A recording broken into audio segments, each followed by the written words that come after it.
what are the things that feed into your mind as to why we need more gun control? When you say And your then mind, are you talking about me or the person you're talking to? the person we're talking to, Okay, good. Okay. the gun control advocate that we're talking to, right? Yeah, gotcha. So now you've built this steel man in your head. You go to them and you start talking to them. There's a couple ways Yeah. you can talk to them. One thing is, why do you think that way, or what makes you think that way, or Yeah. whatever. And of course, the tone you come across will then make them defensive or not. So Yeah. I think now that you've built an understanding in your head, actually referencing it and letting them know that you actually can think like them, Yeah, then right. said, okay, so I can understand, with gun violence appearing to go up, and with countries that don't own guns having less gun crime. I understand why you might want more gun control. What are the things that you're thinking in your head, or Yeah. that facts that go that you use to figure this out? And Yeah. a lot of Yeah. people, it'll be one thing.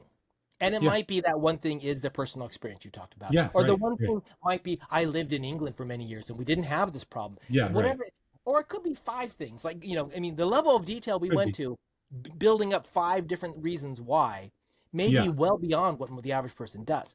Oh, That yeah. doesn't mean they're illogical. That just means they're limiting their research, their background into one Yeah. fact, Yeah, right. which that's just the way it is. So, but once you've got that and you're able to then think like them, then you can say, "Oh, interesting. Well, what about this? And what about that?" Yeah, So right.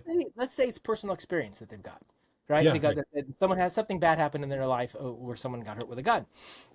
And you go, yeah, that's pretty bad. I know that in countries like England or in Japan or other countries that don't allow gun ownership, the amount of gun crime is lower. And they go, yeah, yeah, yeah, yeah. And he goes, and of course, the news shows us all these shootings that happen and all Yeah. these crimes are happening. So, you understand that, with less guns, we wouldn't have this problem. Yeah, yeah, Yeah. yeah. He goes, but then what can you do?